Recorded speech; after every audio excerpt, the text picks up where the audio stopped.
Bree here. So last week was the week of GISH, which is the Greatest International Scavenger Hunt, and I participated in it. I've participated every year since 2015, and I thought today I'd show you some of what that week looks like for me. Normally there's lots of items about going out and doing things in public, and that obviously wasn't a safe thing to put on the hunt list this year. So one thing they did to kind of balance that was there was a lot of Zoom calls, which were really cool. If you don't know, GISH was started by Misha Collins, who plays the Angel Castiel on the popular show Supernatural. So the first Zoom call that I got to participate in was so cool. It had Misha, Jared, and Jensen, which are the three main stars of Supernatural, and then there were the members of the band Kansas, which it was surreal to be in a Zoom call with all of them. So here is a little bit of footage from that call. Once we get up to about 250 people, I'm going to start the campfire going. You guys will all see a campfire, another beautiful campfire. And then we will start the singing with a backing track underneath it for everybody to be able to do it. Perfect. Sounds like a total fiasco. Carry on my wayward son. There'll be peace when you are done. Lay your weary head to rest. Don't you cry no more. So yeah, the Zoom calls were just one tiny portion of the hunt. I was on a team of 15 people. I've been on some variation of the same team for I think the past 3 years now. One of the toughest things about GISH is the group items, because you have to coordinate a whole bunch of people. And anyone who has ever been part of any kind of group project knows it's not easy to do when you're all in one location, let alone scattered across the world. So I want to show you some of the highlights of those. Don't touch that dial. Make a cheesy 80s style sitcom opening credits video of your team. I'm like, okay, 80s, what can I do to really channel the 80s out of what I have in my closet? And I decided that I could do a cheesy 80s workout video vibe, which you will see on this video.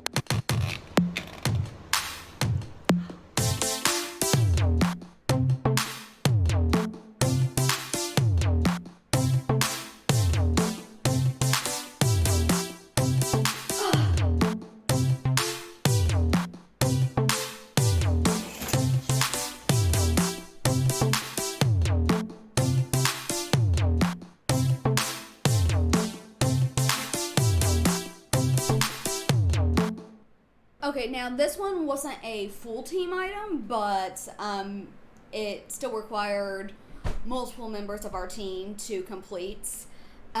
Celebrities performed a speed run of The Princess Bride recently, but they're not the only ones that can do this. It's time for the GISH Super Short Socially Distanced Cinema, starring everybody. Collaborate with your teammates to recreate a single scene of your favorite movie, 100% at home and 100% socially distanced. Post it online, tagging #GISH with a fundraiser link to the World Central Kitchen, No Kid Hungry, or the World Food Program. Submit your movie to us along with a link to show how much you raised. We ended up doing a scene from Clue, which if you have not watched that movie, go watch it. Why was the cook murdered? She had nothing to do with Mr. Body. Of course she did. I gathered you all here together because you were all implicated in Mr. Body's dastardly blackmail.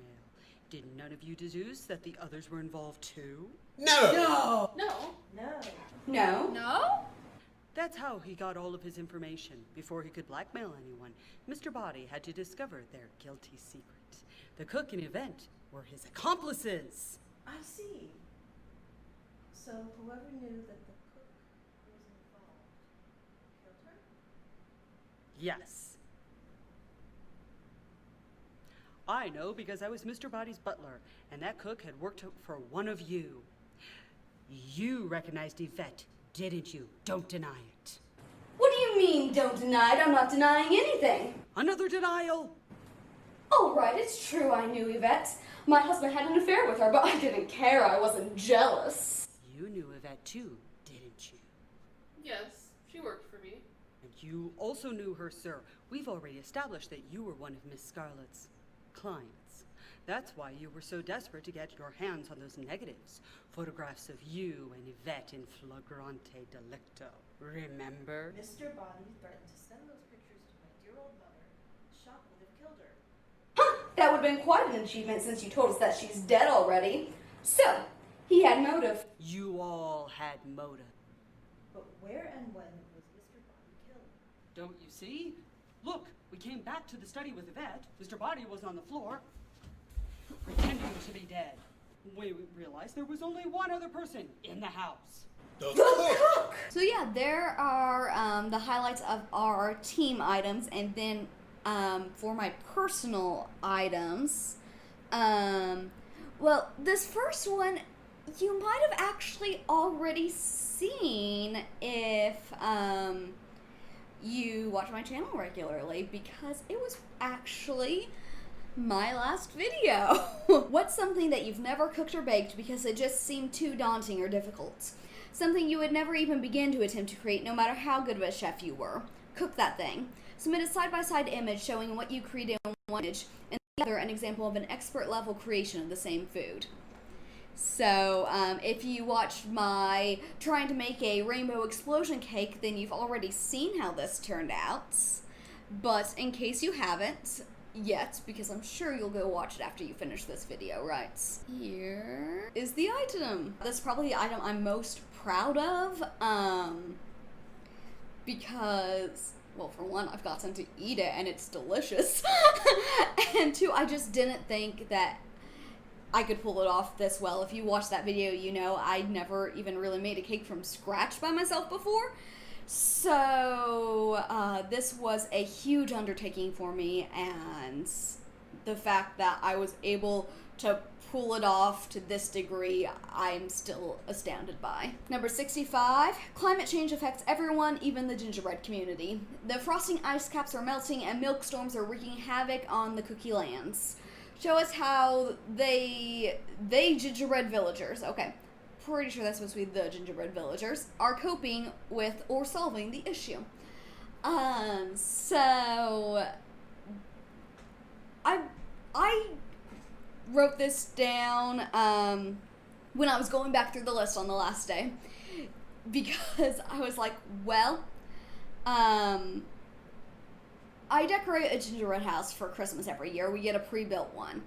And this last Christmas, we ended up getting an extra one because there was like 2 different styles. And we never ended up putting the second one together. So I was like, well, I have a pre-built gingerbread house that I can use, so why not do it? I don't have any gingerbread men, but I could show like what they're doing with their houses. But I had no idea what to do with it. So I, in our group chats, basically was like, hey guys, help me come up with ideas and I'll do this item. And one of my teammates suggested putting solar panels on the roof and putting it up on stilts.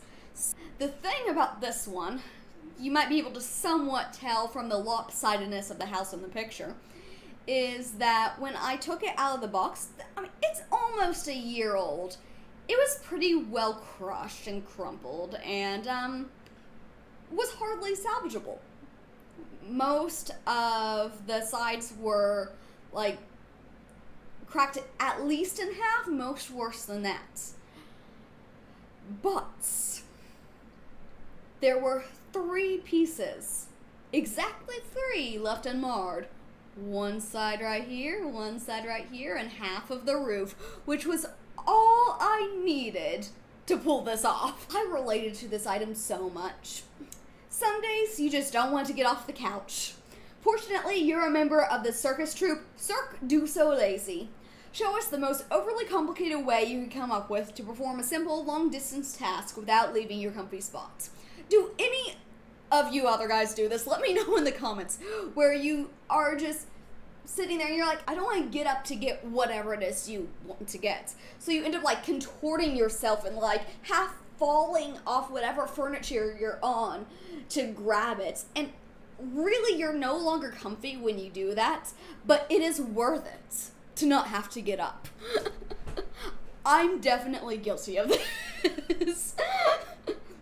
So I was like, okay, how can I make this super overly complicated? And we have a little like grabber thing, and so I was like, okay, this will work, but that's not really overly complicated.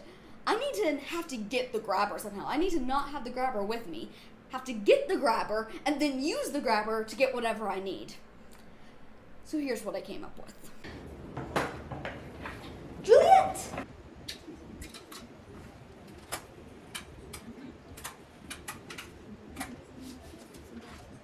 Ah.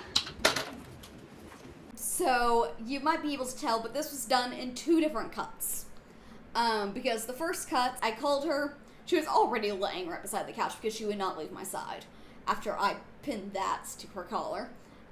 So she got up and I got it from her, and I could not for the life of me grab the magazine with it.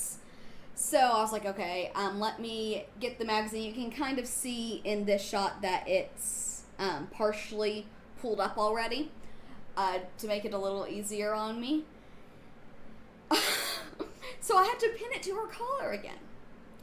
So I do that. I hook it under her collar and I sit down on the couch, and as soon as I touch the couch, she is like crawled up completely on top of me. I'm like, and she was not budging. So I was like, okay. I'd already pressed record on the camera, so I'm like, well, hopefully I could just edit these together, because this is as good as it's gonna get.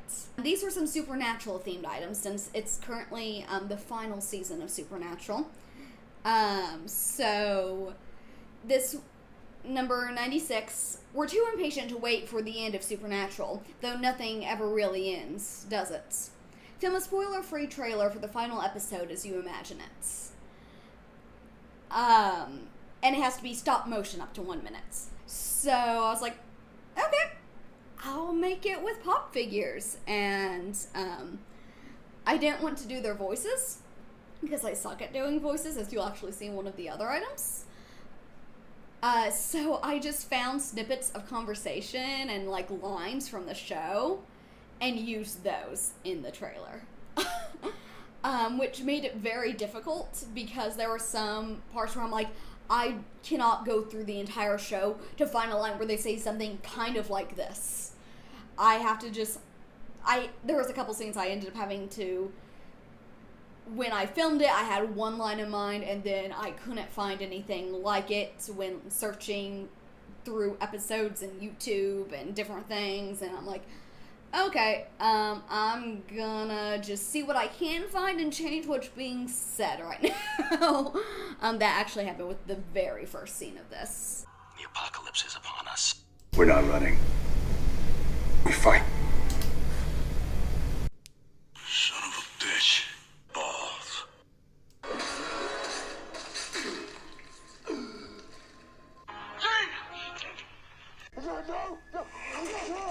Hey, ass butt.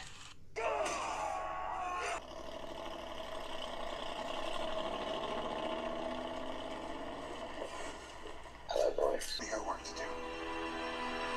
On a similar note, number 95, the Supernatural final episodes got delayed due to COVID.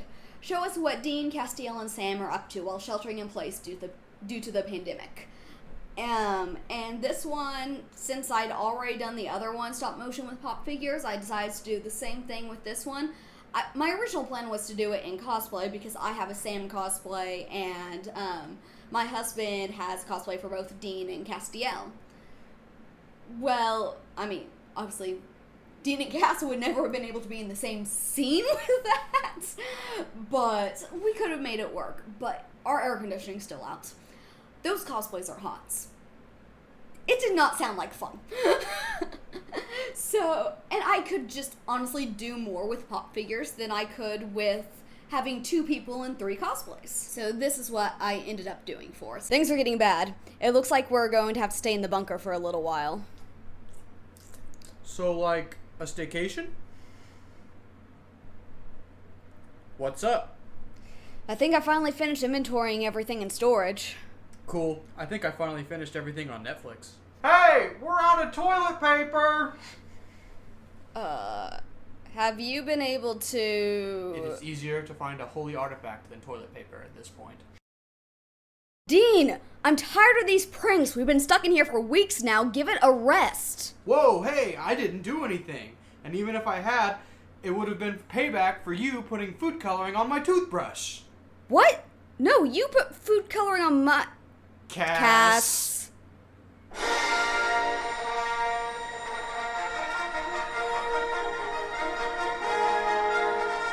As I said, I'm not the greatest at voices, so that was me attempting to do Sam. Steven did a much better job differentiating between Dean and Cass. Number 191 is an item that when I read on the list, I was like, I have to do this item. Many pet shelters are facing decreased adoptions and donations due to the economic downturn in COVID, but we can help. Remotely contact your local pet shelter and coordinate to get the photo and story of their most at-risk animal. Write a hard-hitting Washington Post article as though you interviewed this incarcerated friend. Post it publicly on your social media along with their picture and adoption details. Submit an image of your story and photo along with a link to your post. Keep tabs on the pet and let us know if they get adopted. So there was a similar item like this on last year's hunts, but it was actually going to a pet shelter and getting a picture of their oldest or the animal that had been there the longest. It was get a picture of the animal that had been there the longest and post it on social media, telling people where they can adopt them. And so I did that last hunt, and there was 2 animals at the shelter that I went to that had been there the longest, one of which was a pit bull. And I grew up with a pit bull in the house. I'm really partial to them. So my heart just went out for this guy. And he's the one I posted a picture of. And actually, let me pull up that item from last year so you can see. So this was my post from the item last year. Around this time, the pit bull that I grew up with had recently passed away. He was around 20 years old. And so that left my parents without a dog in their home. And they were starting to feel that absence. And so they ended up going to care and they ended up adopting Brutus. And it just makes me so happy that this dog found a home.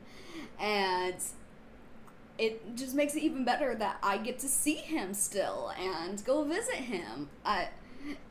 And he is spoiled rotten now and is still just as sweet as when I met him at the shelter. This year, I knew immediately that I had to grab that item, and I ended up emailing Rescue One, which is where we adopted Juliet from. And I asked them if they could send me information on their most at-risk animal. And they sent me the information on a cat. His name is Porter. And here's the article I wrote up with the pictures of him. I won't bore you by reading the whole thing, but essentially they found him. His legs especially were very damaged. One had a bone that was almost like completely splintered off. And at first he was not responding to treatments at all. But then they did some fish skin grafts, which is a new up and coming treatments in the veterinary world.